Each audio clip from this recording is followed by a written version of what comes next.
जो उद्योग है उसके साथ देश के पूरे देश को ऑक्सीजन की जरूरत थी।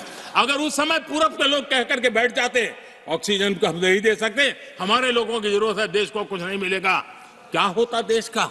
उन्होंने संकट झेल करके भी देश को ऑक्सीजन पहुंचाया। देश के अंदर ये भाव तोड़ने का क्या प्रयास हो रहा है? क्या इस प्रकार से देश को हमारा टैक्स, हमारे मनी किस भाषा में बोला जा रहा है? ये देश के भविष्य के लिए नया खतरा पैदा करने वाली बात है।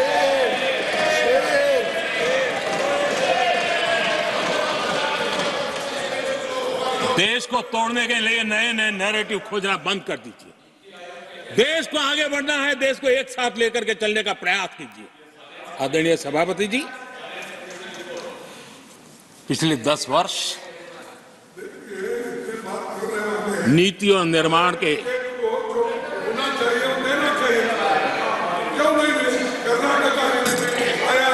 आदरणीय सभापति जी, आदरणीय सभापति जी, nothing will go on record.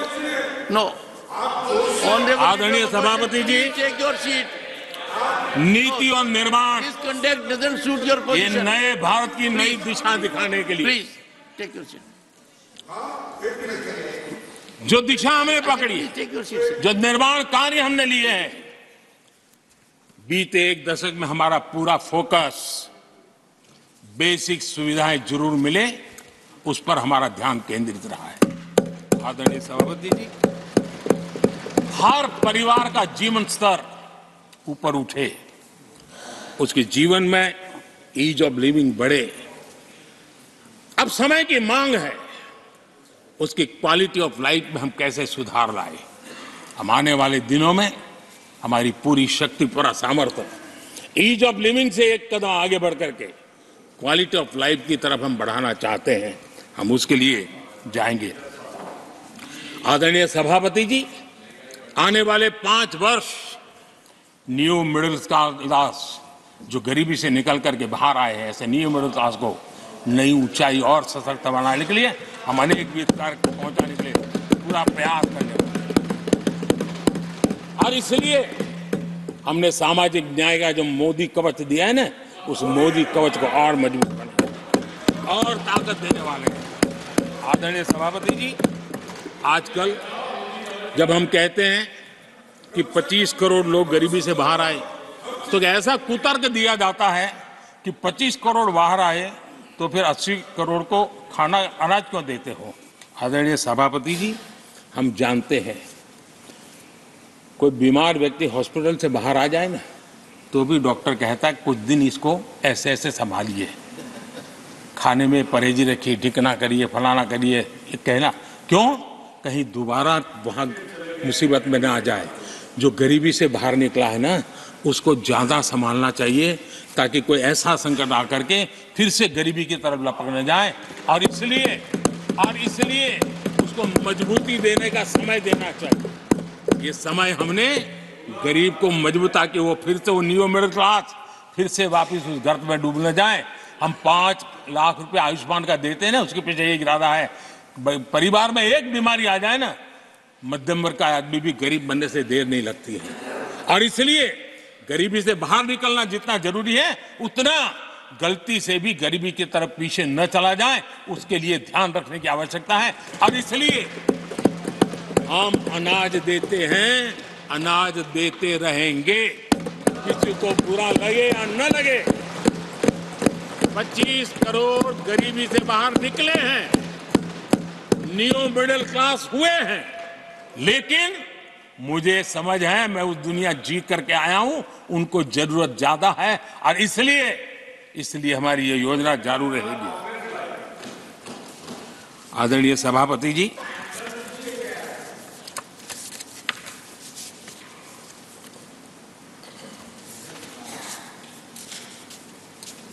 देश जानता है आदरणीय सभापति जी, और इसीलिए मैंने गारंटी दी है। मेरी गारंटी है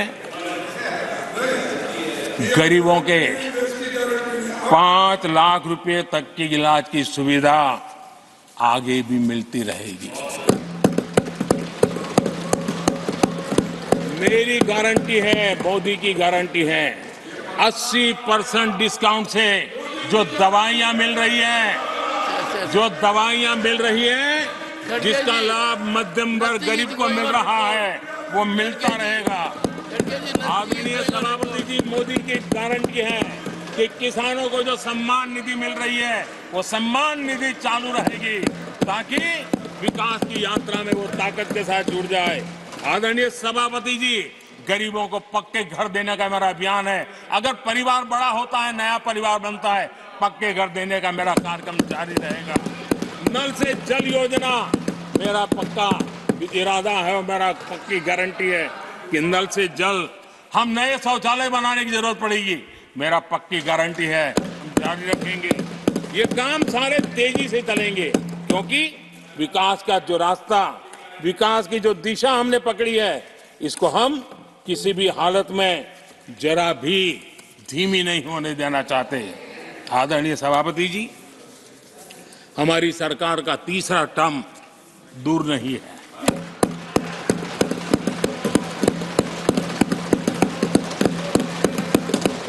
कुछ लोग इसे मोदी 3.0 कहते हैं। मोदी 3.0 विकसित भारत की नींव को मजबूत करने के लिए पूरी शक्ति लगा देगा। आदरणीय सभापति जी, अगले 5 साल में भारत में डॉक्टरी की संख्या पहले की तुलना में अनेक गुना बढ़ेगी। मेडिकल कॉलेजों की संख्या बढ़ेगी। इस देश में इलाज बहुत सस्ता और सुलभ हो जाएगा। आदरणीय सभापति जी, अगले 5 साल में हर गरीब के घर में नल से जल का कनेक्शन होगा। आदरणीय सभापति जी, आने वाले 5 साल में उन गरीब को पीएम आवास जो देने हैं, एक भी वंचित नहीं रहे, इसका पक्का ख्याल रखा जाएगा। अगले 5 साल सोलर पावर से बिजली बिल जीरो, देश के कितने नागरिकों, करोड़ों नागरिकों को बिजली बिल जीरो। और ठीक अगर आयोजन करेंगे तो अपने घर पर बिजली बना करके बेच करके कमाई कर पाएंगे। ये अगले 5 साल का कार्यक्रम है।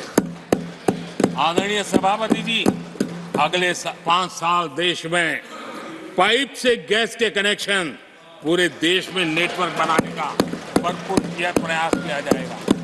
सभापति जी, आने वाले 5 साल हमारी युवा शक्ति का दम पूरी दुनिया देखेगी।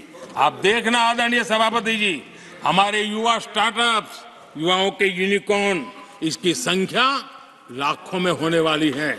और इतना ही नहीं, टियर 2, टियर 3 सिटी नए स्टार्टअप से उसकी एक नई पहचान के साथ उभरने वाला है।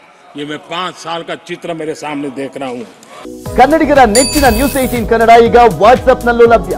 ಕರ್ನಾಟಕ ದೇಶ ವಿದೇಶಗಳ 360 ಡಿಗ್ರಿ ಸುದ್ದಿಯ ವಿವರಗಳನ್ನ ನಿಮ್ಮ ಕೈ ಬೆರಳುಗಳಲ್ಲೇ ಪಡೆಯಲಿಕ್ಕೆ ಈ QR ಕೋಡ್ ಅನ್ನ ಸ್ಕ್ಯಾನ್ ಮಾಡಿ ನಮ್ಮ ಚಾನೆಲ್ ಫಾಲೋ ಮಾಡಿ, ನೋಟಿಫಿಕೇಶನ್ ಆನ್ ಮಾಡಿ.